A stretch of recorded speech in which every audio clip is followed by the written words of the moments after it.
네, 안녕하세요. 반갑습니다. 초등사이다 김선호입니다. 오늘은 우리 아이들과 공감 대화, 자녀와의 어떻게 하면 공감 대화를 할 수 있을까? 사실 공감이라는 그 단어 자체 이미 그 중요성은 많은 분들이 알고 계십니다. 그런데 어떻게 해야 그렇게 공감적인 대화를 나눌 수가 있는지 그것에 대해서는 또 의외로 많이 잘 모르시는 것 같아요. 그 부분 오늘 함께 한번 가보도록 하겠습니다. 자, 초등 시기는요, 아직 윤리의식이 자리 잡기 전입니다. 어떤 개인의 윤리적인 기준이나 판단이 미숙해요.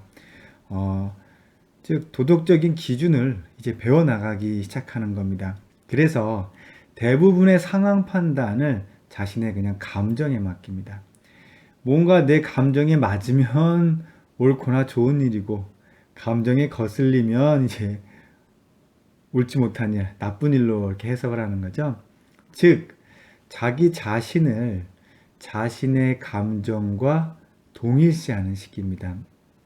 이때 누군가 자신의 감정을 읽어주는 공감을 해주면 아이 입장에서는 단순히 내 감정이 아닌 나를 인정해준다는 그런 느낌을 받게 되는 거죠.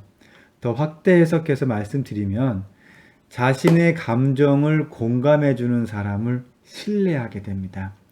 그리고 그 신뢰감을 바탕으로 자신을 오픈하게 되고요. 이러한 형태를 이제 초등 자녀들과 초등 아이들과 이렇게 라포가 형성되었다고 할 수 있겠습니다. 공감 대화는 자녀와의 라포 형성에 절대적인 영향을 준다는 것, 자, 잊지 않으셨으면 좋겠고요. 혹시 이 라포라는 말 뭐 좀 일상화되긴 했지만 라포 형성됐다라는 게 잘 어떤 내용인지 궁금해 하신다면 이런 겁니다. 이 라포라는 말이 그 연결짓다라는 그런 말이에요. 아마 프랑스 말인 걸로 알고 있는데, 그러니까 다리를 짓듯이 연결지어 주는 겁니다. 심리적으로. 예. 서로 믿음이 간 사람에게 뭔가 연결이 되겠죠. 어, 공감 대화의 기본 자세 뭐냐? 대화 중에 딴 생각을 하지 않아야 됩니다. 뭐 엄마나 아빠 이렇게 마음이 바삐 처리해야 될 것도 많고 신경 써야 될 것도 많고 막상 대화를 한다고 앉아 있는데 제대로 집중을 못하는 상황들이 많죠. 네. 마음은요 단호한 행동을 따라갑니다. 일단 자녀와 대화를 할 때는요 내 몸에 사인을 주세요. 방법은 이런 겁니다. 뭔가 엄마 아빠에게 요청을 하거나 속마음을 얘기하려고 할 때 몸을 탁 돌리세요. 아이에게. 그리고 바로 굽혀서 아이의 시선 위치로 자신을 맞춥니다. 만약 텔레비전을 보고 있다면 리모컨을 딱 끄고 돌아 앉으세요. 이렇게 몸을 약간 과한 듯이 이렇게 그런 자세를 취합니다. 그런 마음이 이 몸을 따라갑니다.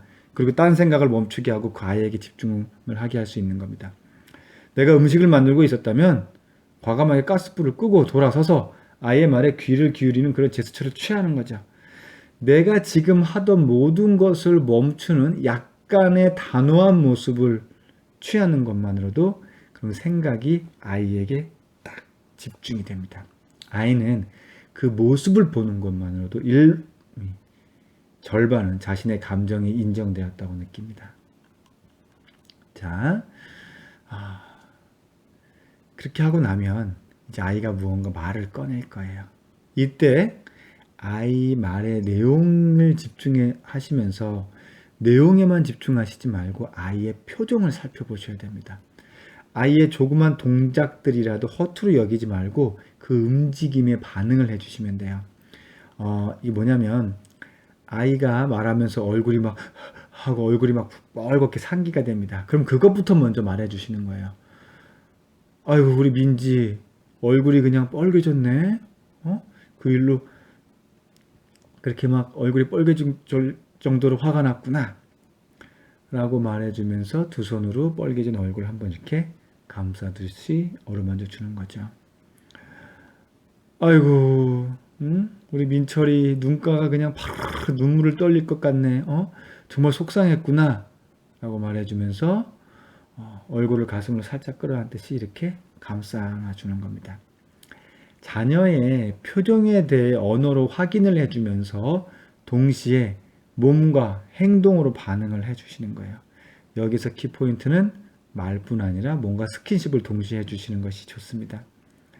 자녀의 표정이나 그런 움직임에 신체로 반응을 해주면 아이들이 몸으로 직관적으로 알아차립니다. 아, 엄마는 내 편이었구나. 역시 아빠가 나를 지금 보호해주고 있구나. 자, 이런 것들이 공감 대화의 사전 작업입니다. 자, 하던 일을 딱 멈추고 행동으로 단호하게 취하고 집중하면서 표정 관찰하고 말과 스킨십으로 응답하고 거기에 덧붙여서 결정적으로 중요한 것이 있습니다. 뭐냐면 무조건적 수용. 사실 아이의 말이 틀릴 수도 있고 잘못된 행동이나 요구를 해올 수도 있습니다. 그러함에도 불구하고 이렇게 무조건적인 수용을 해줘야 하는가? 자, 무조건적 수용이라는 게요. 아이가 요청하는 걸, 아이가 말하는 걸 무조건 다 맞다고 무조건 해주라는 의미가 아닙니다. 뭐냐면 아이의 감정에 대해서만큼은 무조건 수용한다는 겁니다. 감정에 대해서. 자, 감정에 대한 무조건적인 수용이라 수용 이게 뭐냐? 쉬운 예로 이런 거죠. 아이가 마트에서 인형을 사달라고 졸라요. 그럼 보통은 이렇게 말씀해 주십니다. 비슷한 인형 집에 많잖아. 그러니까 이번에는 사지 말자. 다른 인형 갖고 놀아도 돼. 또 사면 낭비잖아. 이건 어른 입장에서 아주 논리적인 설명이에요. 하지만 아이 입장에서는 자기 감정이 무시되었다고 느낍니다. 그래서 더 큰 소리로 때를 써요. 자, 이런 때는 이렇게 말씀하시는 게 먼저입니다. 정말 저 인형을 갖고 싶구나. 그래, 이해해. 엄마도 어릴 때 새 인형만 보면 정말 갖고 싶었지. 그런데 어떡하지? 집에 똑같은 인형, 비슷한 인형들이 너무 많은데 너도 알지? 물론 이렇게 얘기한다고 해서 떼쓰는 아이가 바로 멈추진 않겠죠. 그래도 일단 저 인형을 정말 갖고 싶구나 라는 감정에 대해서만큼은 무조건적인 수용을 하라는 겁니다. 행위를 허락할지 허락하지 않을지 그 허락에 마저도 무조건적인 수용을 하라는 뜻은 아니에요. 감정에 대해서만큼입니다. 자, 그러함에도 불구하고 또 떼쓰는 아이가 있다. 그럼 또 비슷한 패턴으로 질문하시면 돼요.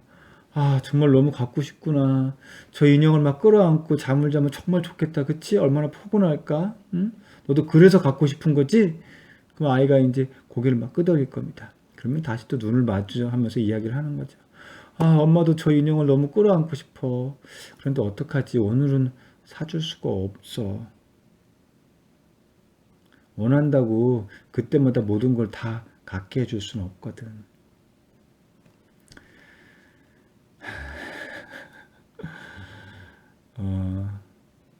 선생님, 우리 아이는요, 그 정도로 해도 떼쓰는 걸 안 멈추는데 어떡합니까?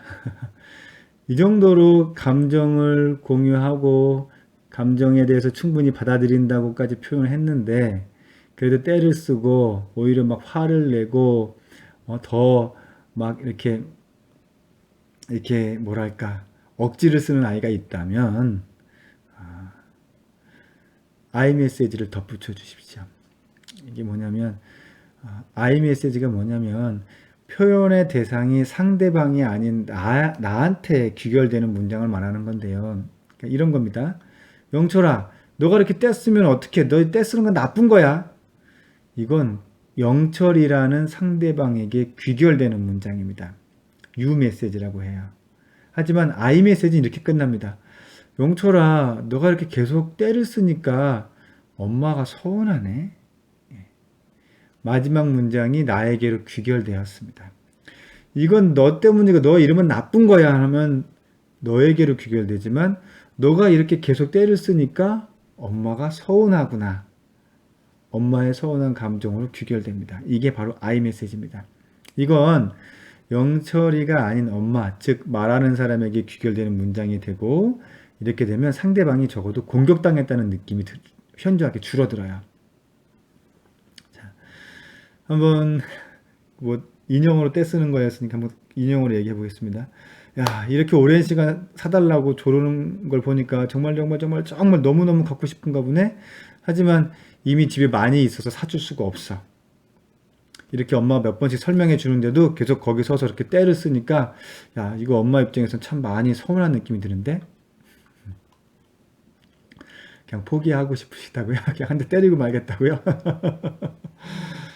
자, 예, 압니다. 쉽지 않아요. 예, 차라리 그냥 버럭 막 화를 내고 그냥 끝내지 뭐. 내가 지금 이걸 왜 듣고 있나 뭐 그렇게 생각하실 수도 있을 겁니다. 자, 그런데요, 이렇게 생각을 좀 하셨으면 좋겠어요. 부모가 이러한 공감해 주는 대화를 해주기 어렵다면 과연 다른 사람들 중에 내 자녀를 위해서 이렇게 공감 대화를 해줄 수 있는 사람이 이 세상에 몇 사람이나 될까? 자, 제가 좀 앞부분에 말씀드렸죠? 공감 대화가 습관이 되면요, 자녀와 라포를 형성하실 수 있습니다. 그렇게 되면 어제의 우리 집이 아닌 새로운 세상의 우리 집을 만나는 걸 느끼실 수 있을 겁니다. 자, 정리하겠습니다. 공감 대화의 시작은요, 일단 하던 일을 멈추고 고개를 돌려서 아이를 바라보는 그러한 단호한 몸가짐을 일단 먼저 가지시고요. 예. 그 뒤에 아이의 작은 표정의 움직임도 하나도 놓치지 않겠다는 마음으로 잘 살피시고 스키싱과 더불어 감정을 읽어주라고 말씀드렸습니다. 그리고 그러한 감정에 대해서는 무조건적인 수용을 해줘야 된다. 그리고 아이 메시지를 통해서 뭐가 이렇게 복잡하냐 라고 생각하실 수도 있겠는데요. 너무 복잡하게라고 느껴지시면 그냥 한 가지만 기억하십시오. 우리 아이에게 관심을 가지시면 됩니다. 관심을 가져주세요. 예. 공부에 대한 것 말고 진로에 대한 관심 말고요. 아이의 사소한 것들에 대한 관심을 좀 가져주세요. 진짜 관심을 갖지 않으면요, 형식만 공감대화법으로 가는 경우가 많아요. 공감대화는 이런 기술로 이런 방법으로 대화해야 됩니다라는 것만 가지고 다가가는 거는요, 공감대화법이 아닙니다. 그냥 공허한 대화입니다. 알맹이가 아무것도 없어요. 그렇게 되는 것보다는 차라리 말 없이 그냥 진정성 있게 꼭 끌어안아 주시는 것이 훨씬 더 낫습니다. 아이들은요, 이게 진짜 관심인지 아닌지 금방 알아챕니다. 한순간에 알아채요.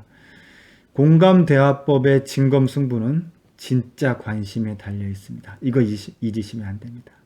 아시겠죠? 그냥 아이들은 모르겠고 나라도 누가 좀 관심을 가져줬으면 좋겠다. 뭐 그런 표정들이신 것 같은데 뭐 가끔 본인은 거울을 바라보시면서 관심을 가져주십시오. 넌 괜찮은 사람이야. 그럼 됩니다. 자, 초등사이다가 함께 하겠습니다. 힘내시고요. 기운 내시고요.